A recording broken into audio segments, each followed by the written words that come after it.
Halo guys, selamat datang di podcast saya Podak, podcast dadakan. Perkenalkan terlebih dahulu, nama saya Pripaska Anggraini. Baiklah, hari ini kita kedatangan tamu spesial kita yang kita undang adalah Kakak Arjan Sanusi. Halo. Baiklah, sebelum kita berbincang, kita melihat foto profil Kakak Arjan terlebih dahulu.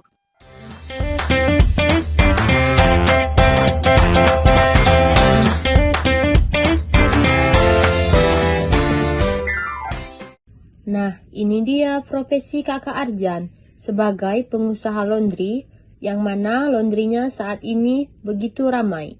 Tapi sebelum dia berada di titik ini, ia dulu waktu pertama membuka laundry, begitu banyak perjuangan tantangannya.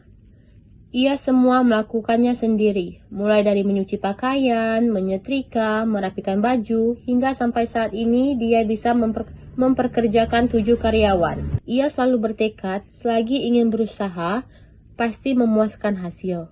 Dan ia mempunyai banyak teman. Itulah salah satu yang membuat laundry ia terkenal. Yang selalu berusaha sampai ia banyak dikenali banyak orang. Dan bukan cuma di situ saja, dia juga punya banyak penghargaan.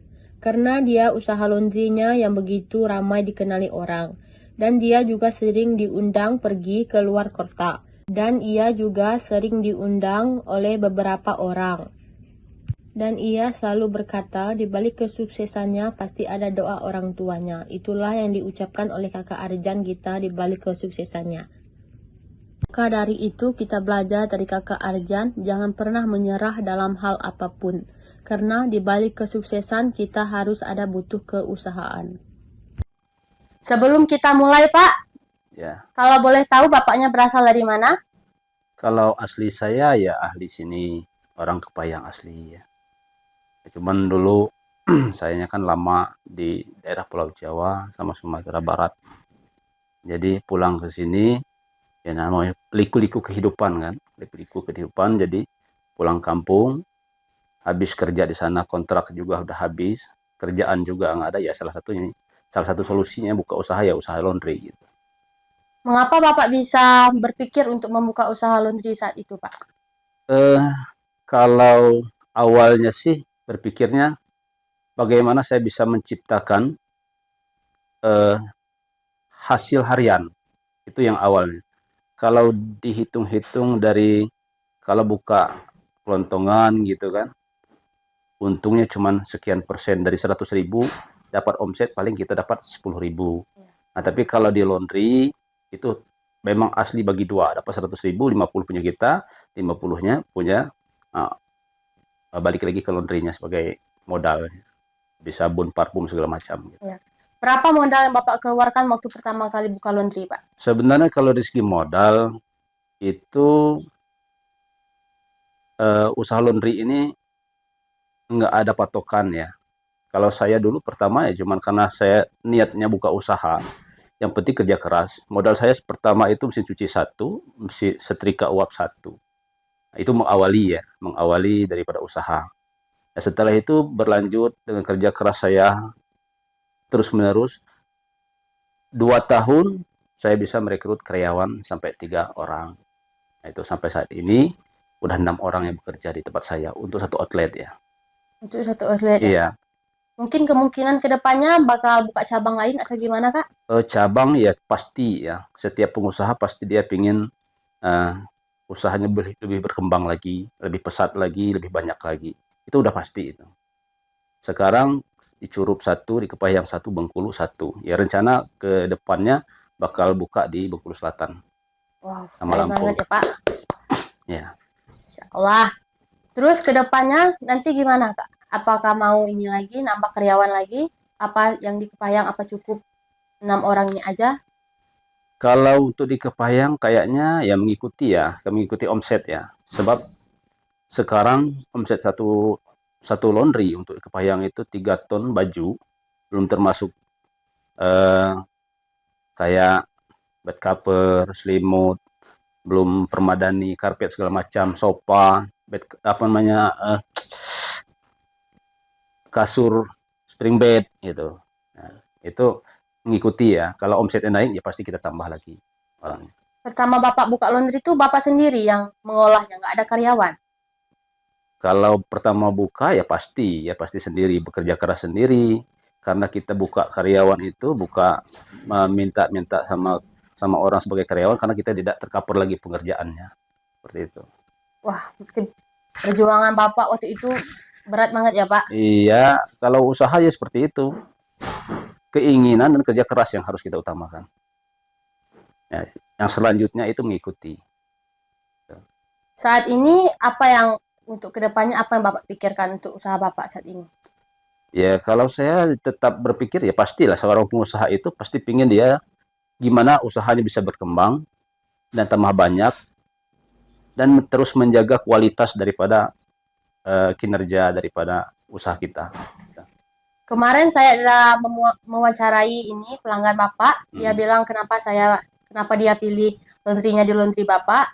Terus jawabannya laundry Bapak itu rapi, terus ini mungkin itu ya Pak salah satu yang membuat ini laundry Bapak semakin gini semakin hari semakin lancar, semakin ramai. Ya, untuk saat ini ya memang saya tekankan ke karyawan dan teman-teman sejawat saya di sana, di tempat usaha saya, memang saya tekankan kualitasnya. Bagaimana kerapiannya, wanginya, dan seterusnya itu bersihnya, itu diutamakan. Ya karena kenapa? Karena usaha ini, laundry ini kan usaha jasa sifatnya. Ya. Sifat usaha jasa, jadi suatu saat kalau orang tidak puas dengan kinerja kita, ya pasti orang pindah. Ya itu tetap saya jaga ya 3 hal itu, 3 mutu itu. Ya, bersih, wangi, rapi. Itu. Maka saya harus tekankan sama karyawan, ya kalau bisa kerja sama saya ya salah satunya itu. Nah, kalau tidak bisa mengerjakan 3 hal ini, ya udah berarti nggak bisa kerja sama saya, seperti itu aja.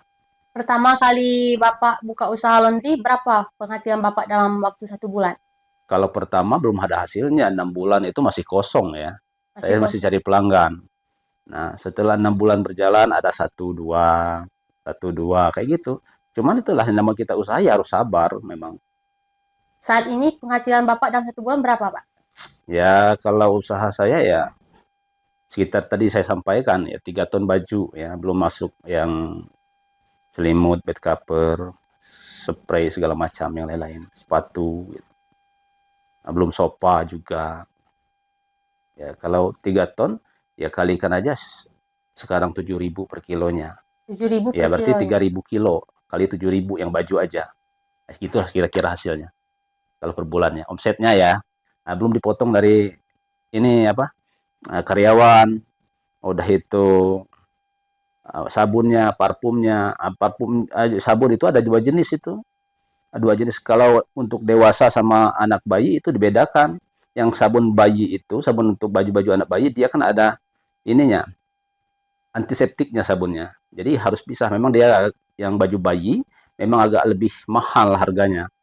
Nah, makanya per kilonya 10.000. Kalau ya baju biasa itu 7.000. Kalau untuk bayi di bawah 1 tahun itu 10.000 1 kilonya. Berarti beda ya Pak baju bayi sama baju dewasa? Beda karena kita jaga kualitas itu. Memang orang berpikir kok mahal ya di laundry sini. Nah, cuman saya tetap saya jelaskan bahwa anak bayi tidak bisa pakai sabun biasa. Karena pengaruh dari sabun laundry itu kan ada yang panas, alkalinya tinggi, udah itu mengandung yang busa panas itu bisa alergi untuk anak-anak. Nah, jadi kalau untuk yang sabun baju bayi memang khusus dia ada antiseptiknya. Memang agak lebih mahal memang.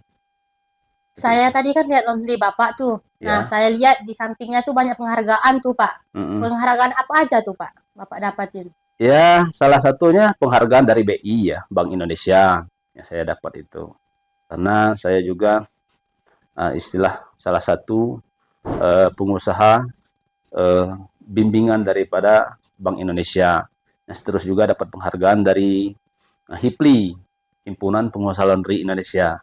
Wow. Nah, jadi udah itu kemarin dapat penghargaan dari perlombaan chemical, perpaduan bahan-bahan untuk menghilangkan bermacam-macam noda. Nah, cuman itulah yang dapat penghargaan terakhir dari Kabupaten Kepayang, Bupati Pak Hidayatullah. Bapak sering pergi-pergi tuh ke Bengkulu, kemana itu? Ya, Ya, itu bisnis apa, Pak? Yang di laundrynya? ya kita kan ada namanya ada himpunan di pengusaha laundry ya, HIPLI namanya, Himpunan Pengusaha Laundry. Jadi setiap bulannya itu ada pertemuan, kadang di Bengkulu, kadang di Palembang, kadang di Lampung, ada di Jakarta juga.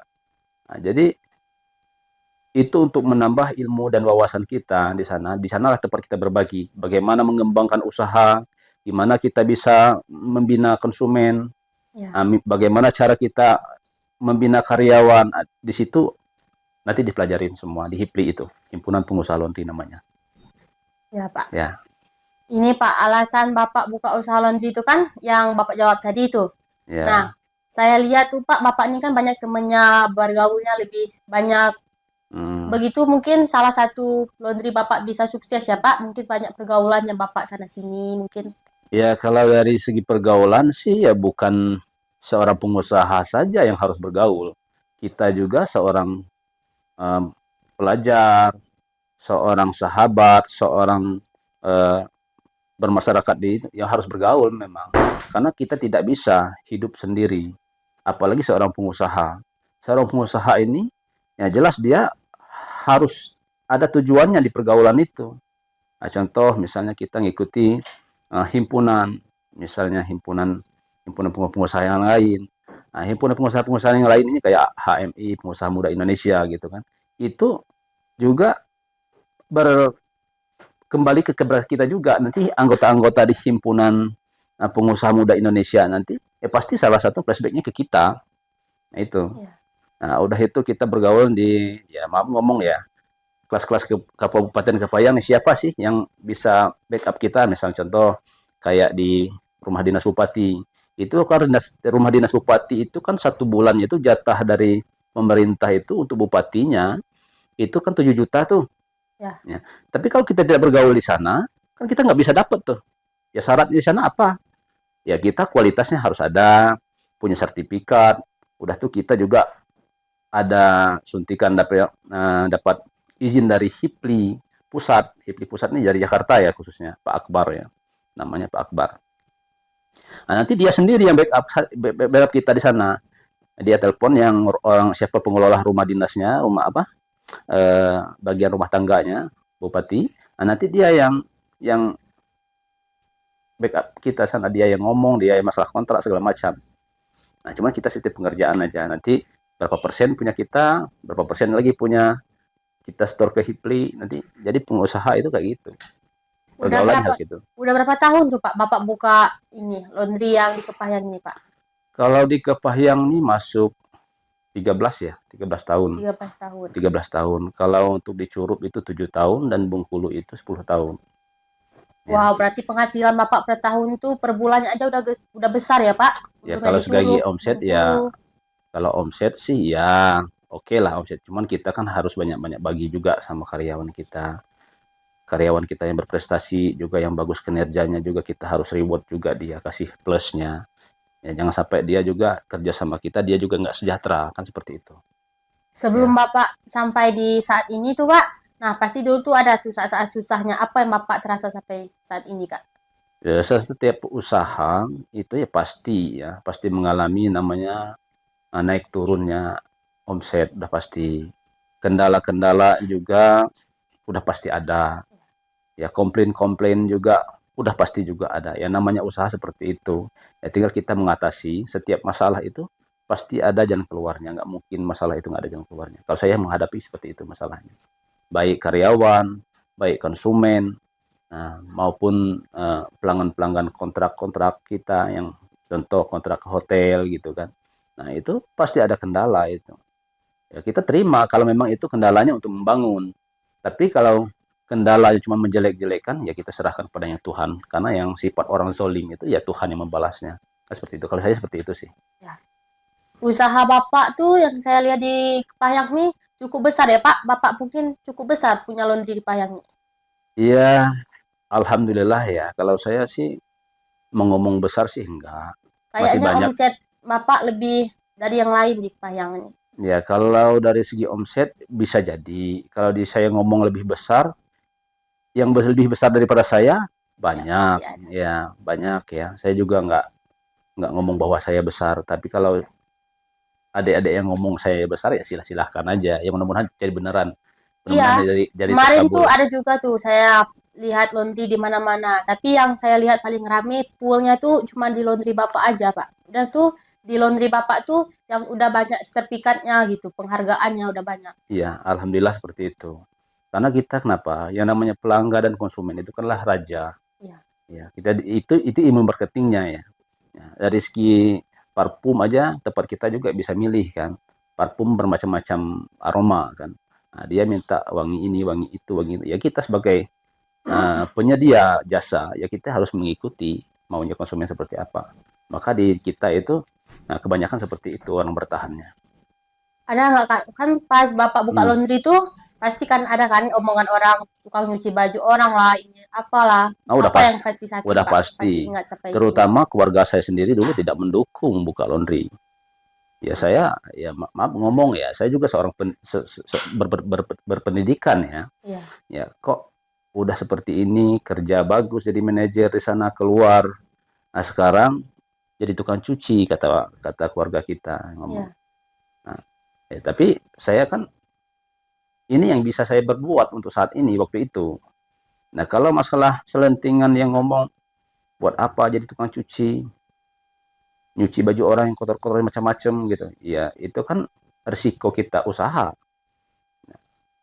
Nah, cuma saya yakin dan percaya bahwa Tuhan itu pasti membuka jalan di saat kita terzolimi.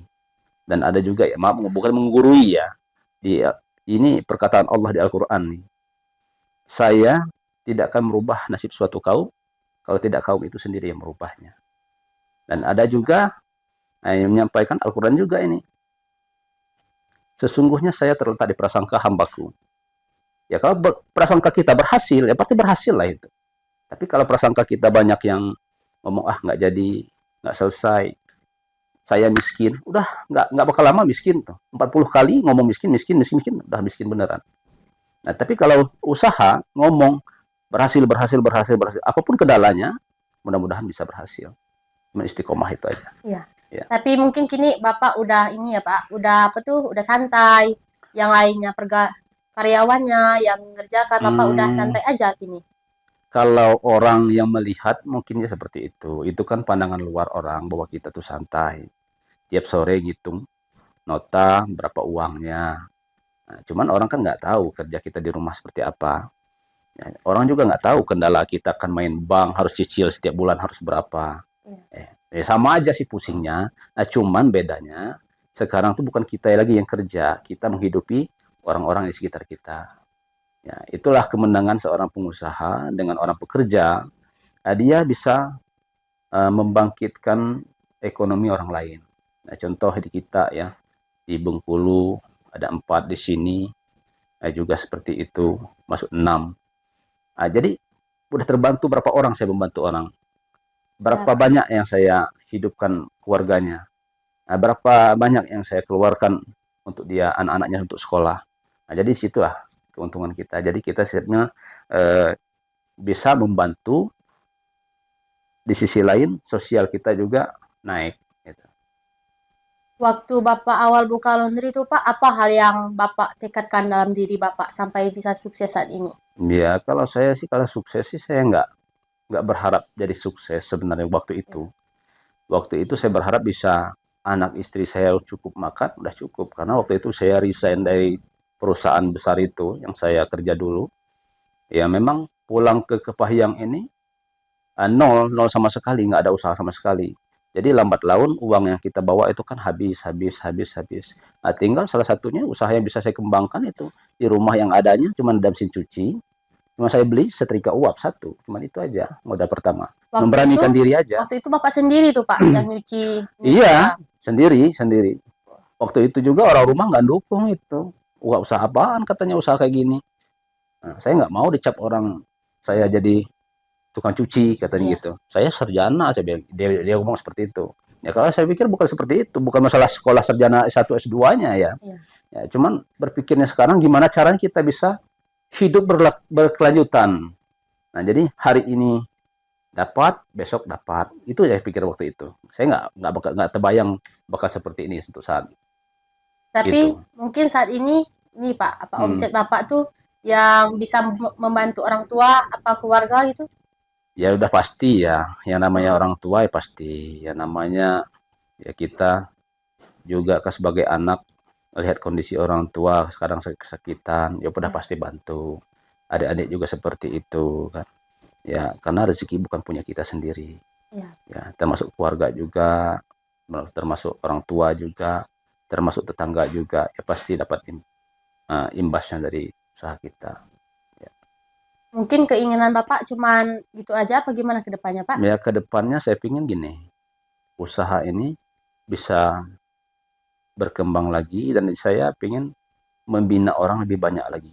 Karena yang keluar dari usaha saya itu rata-rata buka sendiri. Nah, jadi ilmu saya kan bermanfaat untuk orang lain. Jadi nggak sebatas uang yang saya cari, jadi ilmu juga saya berkembang. Karena kenapa ya?